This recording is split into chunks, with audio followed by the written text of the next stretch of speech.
Hello, Yanis. Hello. Thank you for accepting this interview. You are a well-known economist, well-known because of your work, of course, but also because you were the Greek finance minister like almost 10 years ago when Syriza and Alexis Tsipras were in charge.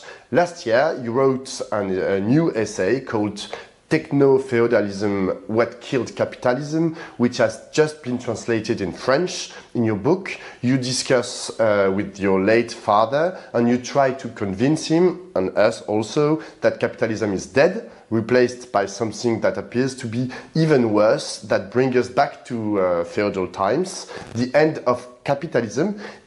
It's in a way what Karl Marx dream, but not in the way you describe. Before discussing the turmoil brought about by what you call techno-feudalism, my first question is very simple. How can you say that capitalism is dead when we witness people accumulating capital like never before all around the globe? Simply because I'm a Marxist. And as a Marxist, I see the delicious contradictions in the historical process. By the way, this is a Marxist analysis. It may be wrong, but it is a Marxist analysis. What you say is absolutely spot on. Wherever we look, we see the triumph of capital. Capital has won. It has become so triumphant that it mutated. It took on a viral form, a toxic form, so toxic that it killed off capitalism and brought on a new form of barbarism. Not we've gone back to feudalism, we've gone forward to a variant of feudalism, which I call techno-feudalism, which is far worse than capitalism. But allow me, since we are in the communist tradition, to remind our viewers of Rosa Luxemburg. Remember the question that she posed for us from her prison cell. She said, socialism or barbarism? Wait, she didn't say socialism or capitalism. The implication in Rosa's question is that it is very likely that this capitalist monster will kill itself or fade out without producing socialism and producing something worse, barbarism. Well, that's what I'm saying. That this is exactly what the triumph of capital succeeding in doing. It killed off capitalism. What do I mean by capitalism? Capitalism has two legs. Markets and profits. Well, it's already destroyed them because a new form of capital has come out, digital capital, or cloud capital as I call it, which has replaced markets with cloud thieves like Amazon and profits with cloud rents. And the world we live in is, as a result, a much more dangerous, much more brutal place towards workers, towards what I call cloud serfs, people who work for no wage, not just precariat, but people who work building up capital for Zuckerberg and Bezos without a penny. Yes, but like the one thing that is like a little bit disturbing in your speech is like the difference you make between rent and profit. Is it that different? Yes.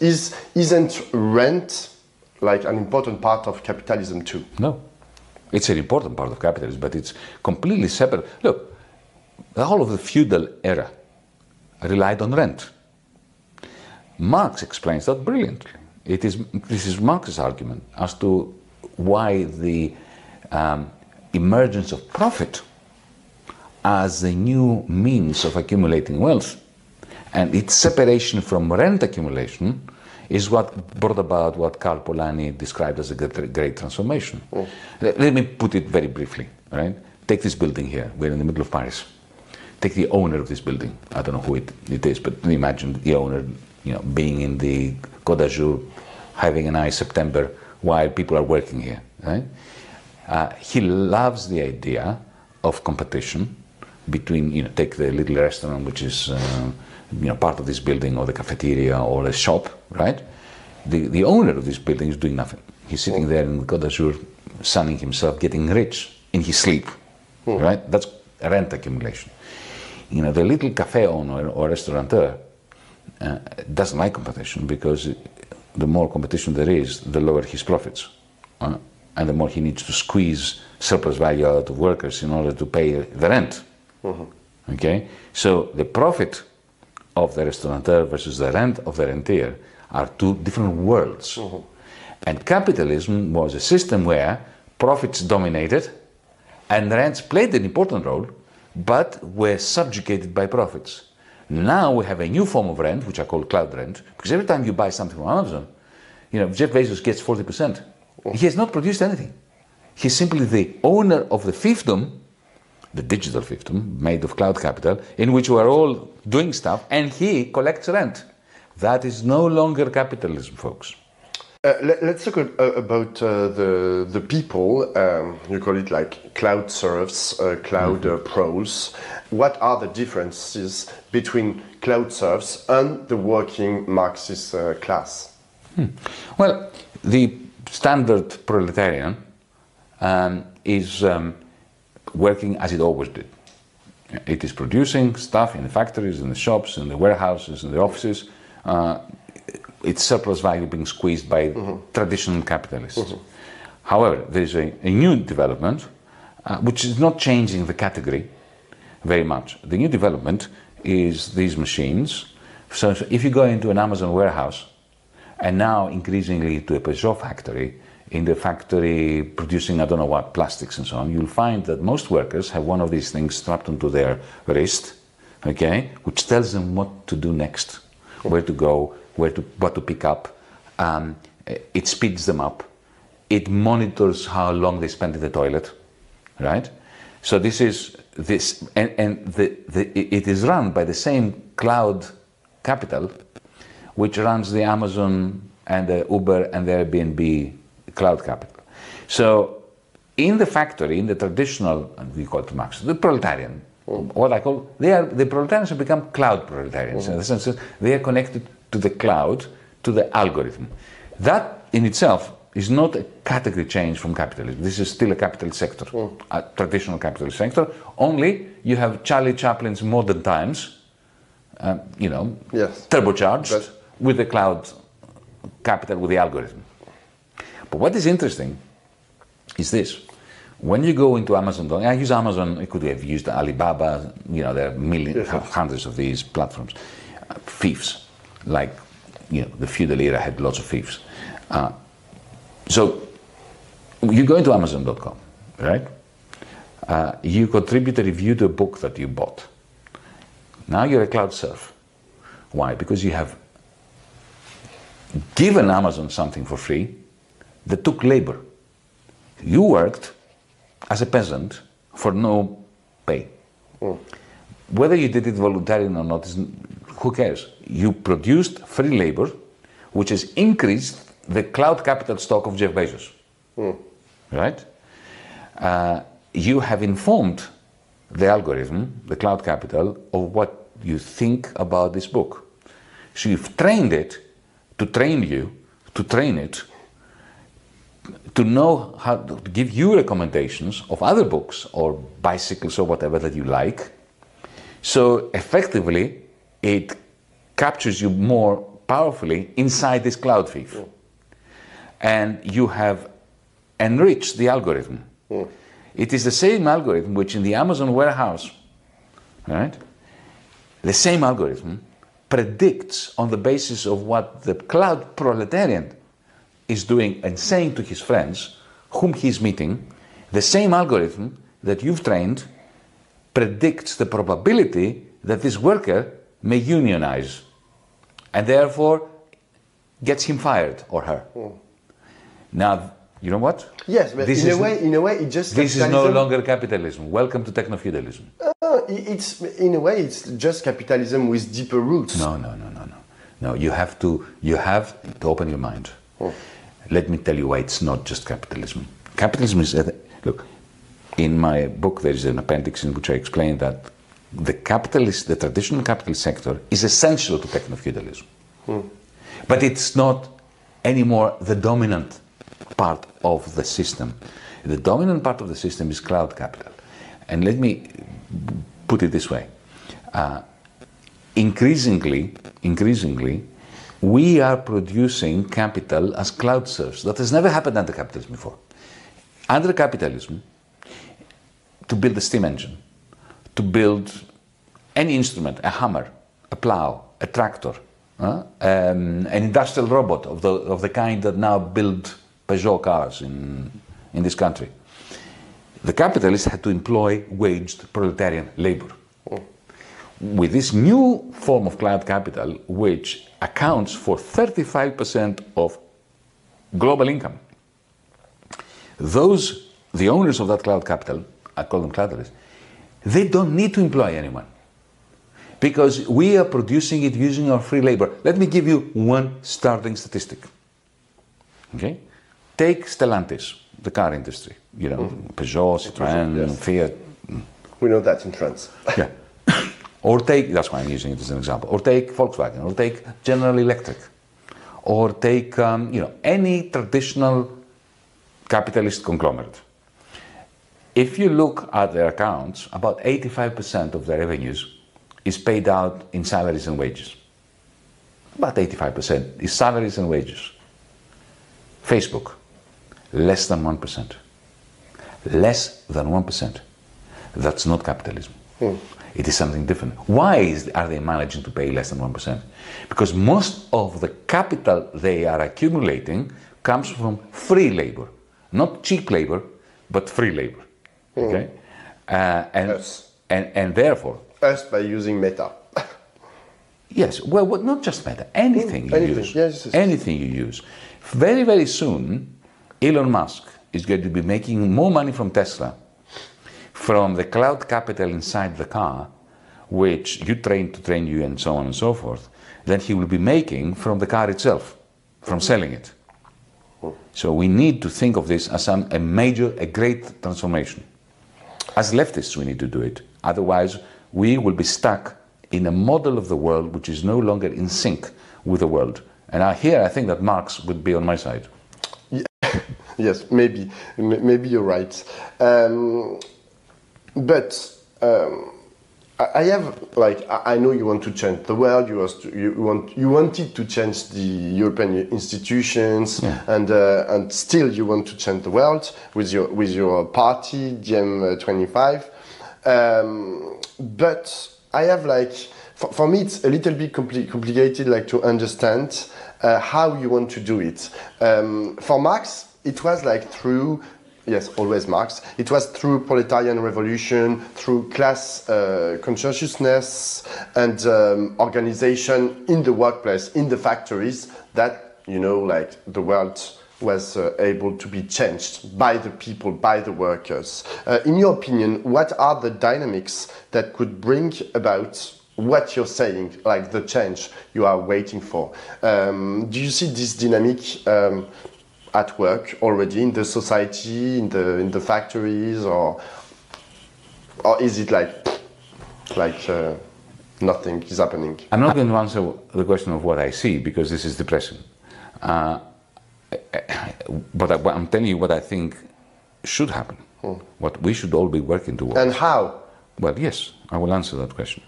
So, organizing proletarians remains top priority. I'm not saying that we need to move away from that. This is essential.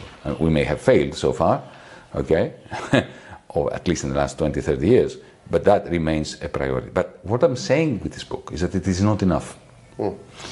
We need to organize cloud serfs as well. So, kids who are on TikTok and Instagram, I'm not saying that we should moralize and say don't be on TikTok and do something else. No.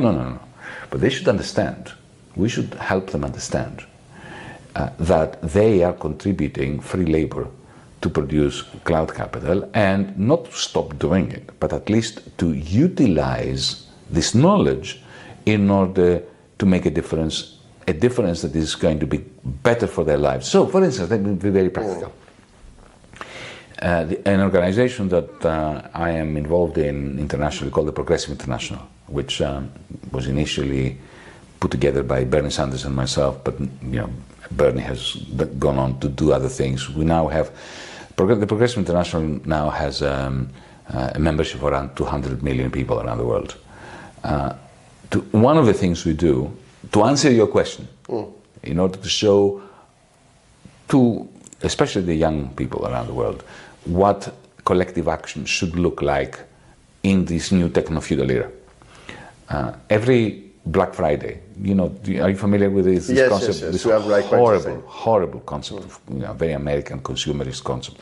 So sometime in December, what is it, the 4th of December, something like that. It's a big sale that now has infected Europe as well and Asia.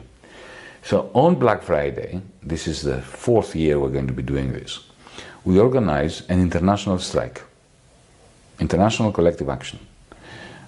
We don't use our own Progressive International insignia. You may have seen hashtag Make Amazon Pay. Have you seen that? That's the that's our campaign. And what is the idea here? The idea is international solidarity.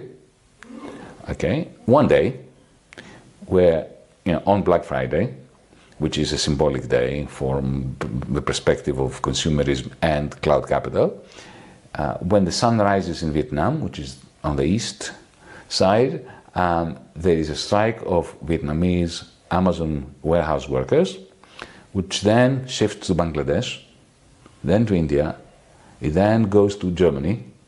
So there's a strike when the sun rises in Germany, then New Jersey, where Chris Smalls, our great comrade, who was the first organizer of Amazon workers yes. unionizing, and then Seattle, which is where the original base of Amazon. Okay, now our intention is to do this every year to demonstrate what it means to attack cloud capital collectively, internationally, and to organize cloud serves, all of us. On that day, don't visit Amazon.com. Because that would be a worse hit for Jeff Bezos than the actual warehouse strike. Because if, let's say, we manage to reduce visitations to Amazon.com by 20%, no, not more, the share price will go down of Amazon. So that would be a hit. So I'm giving you as a very concrete example of how I believe we should adapt as progressives, as activists, as communists, socialists, call it whatever you want, our collective action techniques to the era of we need to create a unity between cloud proletarians and cloud serfs. I have one last question. Do you still believe that this kind of change, this kind of actions should be also laws, rules by international institutions like IMF or European institution? I said you were like the former Greek finance minister, and you faced the European Commission, the IMF, and stuff like that. How do you see like the evolution of these institutions? Do you believe like something can happen like in these spaces or not? No, of course not. The moment you enter one of those institutions, they swallow you up and spit you out. Either you become one of them or they spit you out. Since we are in Paris and we have this commotion now about the new government appointed by Macron, let me say, in relation to your question, that I think the people of Europe looked at the new Popular Front and said, that is good, that they managed to get together and not fight one another in constituencies and so on. But, reading the manifesto of the new Popular Front, with which I broadly agree, there is one missing section, a crucial section, which they should have included. I understand why they didn't include it, but I don't agree with the exclusion. The section is, let's say that Macron appoints one of you to carry out this, to implement this manifesto. Immediately you're going to clash with the European Central Bank, with the European Commission, the IMF, coming to your question. Will you do it? How will you clash? Have you prepared the public for this clash? So let's be clear. The left needs to be honest to its voters, to the people out there, that nothing is going to change, no progressive manifesto is ever going to be implemented without a direct clash with the institutions of capital, the IMF, the European Central Bank, the European Commission, and of course, the mafia that is the bankers. The problem is, most of the time, they are like the strongest, like in the world. They are stronger than us. You know, they can I don't know, like, for example, if I take like the pharmaceutical sector, you know, they can say, okay, don't send or sell medicines to France, for example, or to Greece, and then you don't have any medicine anymore. And that's a big problem. And you can do that with food, with everything. Every tyranny succeeds because the subjects who suffer the tyranny believe that the tyranny is too strong to overthrow. And but in reality, no tyrant is strong enough to withstand collective action by the many. So the huge power of the few, of the oligarchy, is always an illusion in the mind of the many that keeps them subjugated to it. My job and your job and our job is to essentially pop this bubble of this illusion and to expose the weakness of all those institutions. In Greece in 2015 we had a fantastic opportunity. Because you see, if you are moderate in your rebellion, but at the same time you are not compromised, you can make particular moves that expose both the weakness and the incongruity of the very few who have huge power. So in 2015 we could simply have said, no, we are not repaying those loans.